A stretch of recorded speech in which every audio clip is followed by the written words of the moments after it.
Chapter 11. Will we see you again soon, Peter?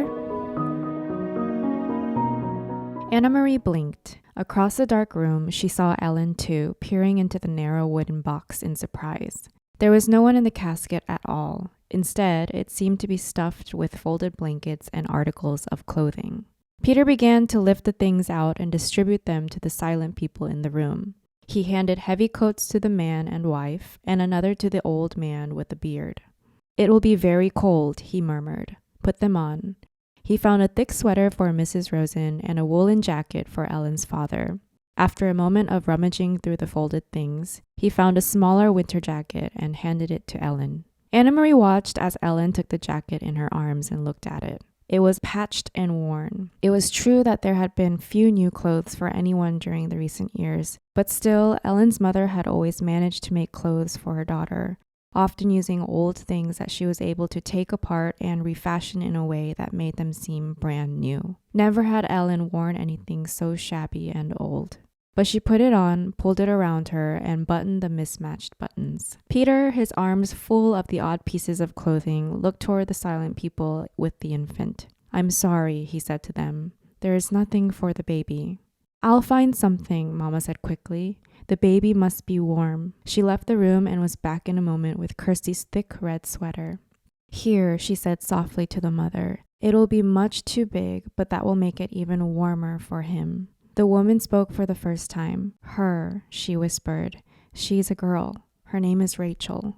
Mama smiled and helped her direct the sleeping baby's arms into the sleeves of the sweater. Together, they buttoned the heart-shaped buttons. How Kirsty loved that sweater, with its heart buttons, until the tiny child was completely encased in the warm red wool. Her eyelids fluttered, but she didn't wake. Peter reached into his pocket and took something out. He went to the parents and leaned down toward the baby. He opened the lid of the small bottle in his hand.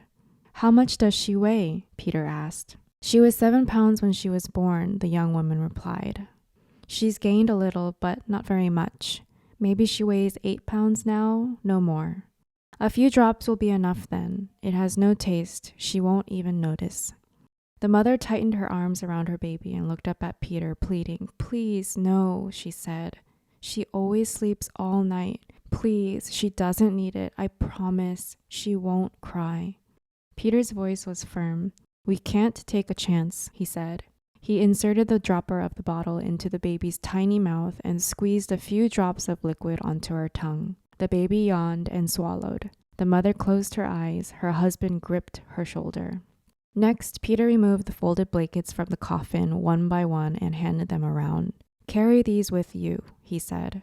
"You will need them later for warmth." Anna Marie's mother moved around the room and gave each person a small package of food, the cheese and bread and apples that Anna Marie had helped her prepare in the kitchen hours before.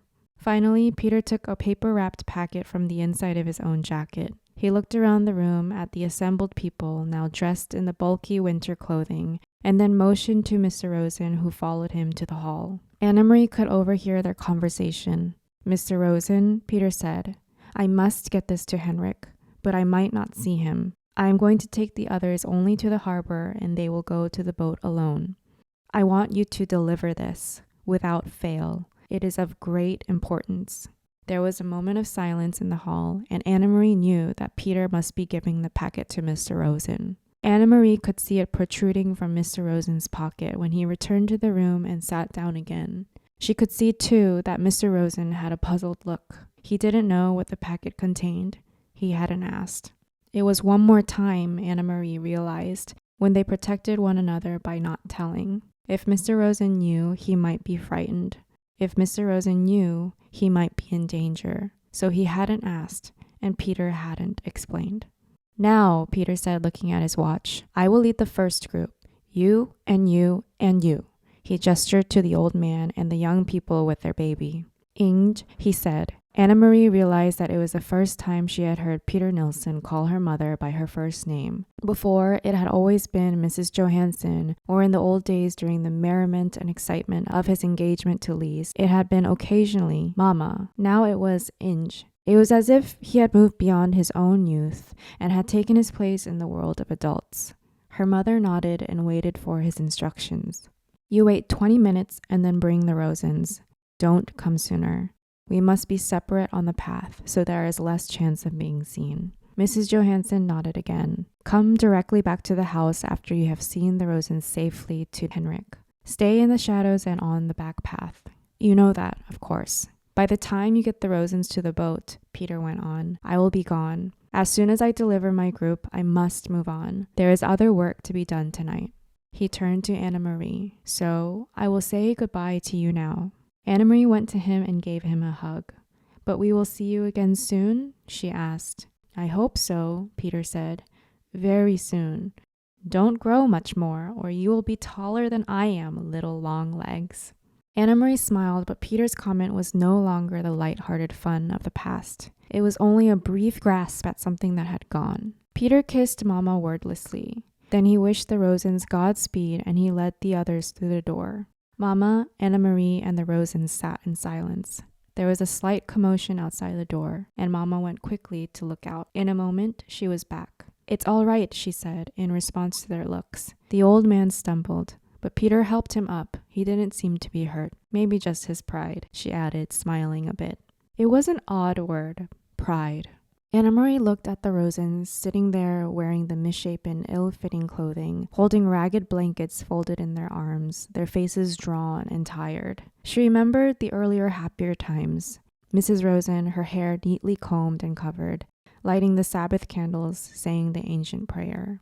And Mr. Rosen, sitting in the big chair in their living room, studying his thick books, correcting papers, and adjusting his glasses, looking up now and then to complain good-naturedly about the lack of decent light. She remembered Ellen in the school play, moving confidently across the stage, her gestures sure, her voice clear. All of those things, those sources of pride, the candlesticks, the books, the daydreams of theater, had been left behind in Copenhagen. They had nothing with them now. There was only the clothing of unknown people for warmth, the food from Henrik's farm for survival, and the dark path ahead through the woods to freedom. Anna Marie realized, though she had not really been told, that Uncle Henrik was going to take them in his boat across the sea to Sweden. She knew how frightened Mrs. Rosen was of the sea, its width, its depth, its cold. She knew how frightened Ellen was of the soldiers, with their guns and boots, who were certainly looking for them. And she knew how frightened they all must be of the future. But their shoulders were as straight as they had been in the past, in the classroom, on the stage, at the Sabbath table. So there were other sources, too, of pride, and they had not left everything behind.